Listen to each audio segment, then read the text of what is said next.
Hello there, and then welcome to a brand new video. This is How Beyond Numbers, where we learn maths the easy way. Now, in this video, we'll be looking at a very nice property of a right angle triangle. Before we go through that, let's look at what a right angle triangle is. Now, we know first of all what a triangle is, right? So, if a polygon has three sides, then we say it is a triangle. So this polygon we have over here has 1, 2, 3 sides. Hence we say it is a triangle. What then is a right angle? A right angle is an angle whose measure is 90 degrees. So as we can see, this triangle over here, this here is a 90 degree, right? How do we know it's a 90 degree? If you measure, you realize that it's a 90 degree. Even if you don't measure, if you see this indication over here, then we say what? It is a right angle triangle. Now, for a right angle triangle, we always call the longest side. You see, we have this side here and then this side here. We always call the longest side the hypotenuse. And then hypotenuse, this is the spelling here. So we call the longest side, as you see here, the hypotenuse. Okay. So in this video, we are looking at what we call the Pythagoras Theorem. Before we look at the Pythagoras Theorem, I would make a very quick demonstration here. Okay, so apart from the brief property we've looked at, talking of Pythagoras Theorem, let's draw a right angle triangle. So for the right angle triangle, that is what I've drawn in here. So that is what we see over here. This side, and then we have this side over here. It's a very nice triangle. Now, if I'm to draw squares at each side, that is a perfect cube at each side, then using the length of what we have over here, I'm going to draw this nice cube. The same applies to what we have here. And as you can see, the same applies to what I have already done over here. All right. So that is this cube, as you see nicely over there. Now, if we are to count the number of cubes, smaller cubes we have in there, then for this first one, realize that we have how many? So let's count that. We have 1, 2, 3, 4, 5, 6, 7, 8, 9, 10, 11, 12, 13, 14, 15, 16. So over here, we see that there are 16 cubes. Let's count what we have here. We have 1, 2, 3, 4, 5, 6, 7, 8, 9. We have 9 over here. Then for this side, we have 1, 2, 3, 4, 5, 6, 7, 8, 9, 10, 11, 12, 13, 14, 15, 16, 17, 18, 19, 20, 21, 22, 23, 24, and then a 25. So you can see we have 25 over here. If you add 16 to 9, what will you get? You certainly get a 25, right? You'd certainly get a 25. So that is the basic idea behind the Pythagoras Theorem, named after what? Someone called Pythagoras. You see? So all it says is, if we are going to name, let's say, a hypotenuse, right, let's just represent it with C. And then let's represent this side with B and then A. Or in other words, this is our C over here. This side here is our B and this side here is our A. Then all the Pythagoras theorem says is that the longest side, which is our hypotenuse, if we square it, it is equal to what?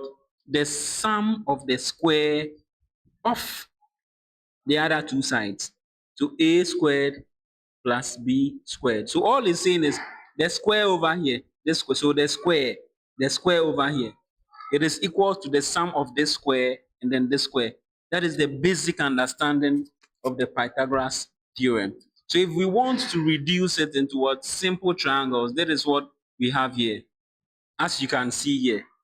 So simply put, the square of the hypotenuse, which is the longest side, it is equal to what? The sum of the square of the other two sides. Very simple, right? The square of the hypotenuse is equal to the sum of the square of what? The other two sides. So let's look at how to apply this theorem to solve what? Questions relating to right angle triangles. So looking at this first question here, we want to see how we can apply the Pythagoras theorem, right? So it says find the length of the side x in the diagram below. We have to find the length of this side. And as you can see, the length of this side here is actually what we call the hypotenuse, just as we have explained earlier on, right? So if we want this solution, we are going to apply the Pythagoras theorem. So we start by saying, using the Pythagoras theorem, and what does the theorem say? It says the square of the hypotenuse, this. So x squared is equal to the sum of the squares of the other two sides. That is 3 squared plus 4 squared. You always have to make sure that what it is a 90-degree, hence it is a right angle triangle. If it is not a right angle triangle, then Pythagoras theorem does not apply. So x squared equals 3 squared plus 4 squared. So evaluating, we have x squared being equal to what? 3 squared gives us a 9 plus 4 squared, which gives us a 16. So our x squared is equal to 9 plus 16 gives us a 25. All right. So we can continue right here. So if x squared is giving us a 25, we ask ourselves, x would then be equal to the square root of what? 25, right? And what is the square root of 25? The square root of 25 is 5. So our x is actually what? 5. All right. So that is that. That is basically how we apply the Pythagoras theorem. So let's take some few more examples and then we see how far we can go. So for this question here, it says we have to find the value of x in the figure below. All right. Now this is actually similar to what we just saw. And as you can see, it looks like a right angle triangle because we have what? The 90-degree here, and then we have these two other side here. So how do we go about it? So we start with our solution and then we see using the Pythagoras theorem. And what does the theorem say? It says the square of the hypotenuse, that is the longest side or the slanted side, is equal to the square, the sum of the squares of the two other sides. That is 15 squared plus 8 squared. So we have x squared being equal to 15 squared gives us a 200 and what? 25 plus 8 squared on the other hand gives us a 64. So 225 plus 64, we have x squared being equal to 289. All right. And now we do want the square of what number? Or in other words, the square of what number gives us 289.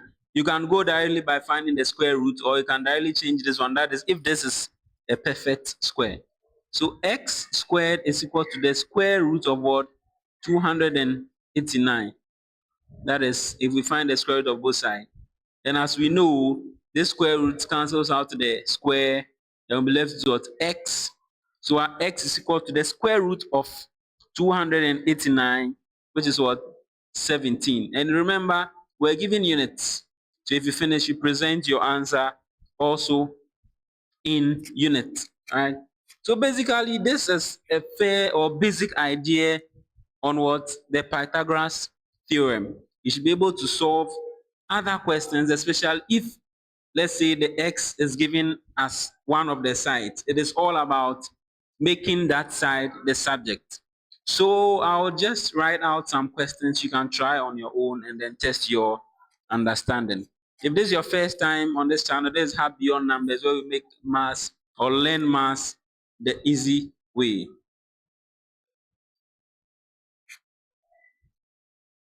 So here are the questions you can try your hands on. So you can pause it at this point and then quickly try your hands on them, and then let me know in the comment section if you need any further explanation. So that is how far this is going to go. In our next session, we'll look at how to apply these Pythagoras theorem in word problems, especially in ladder problems. So see you in the next video, and then stay blessed. Bye.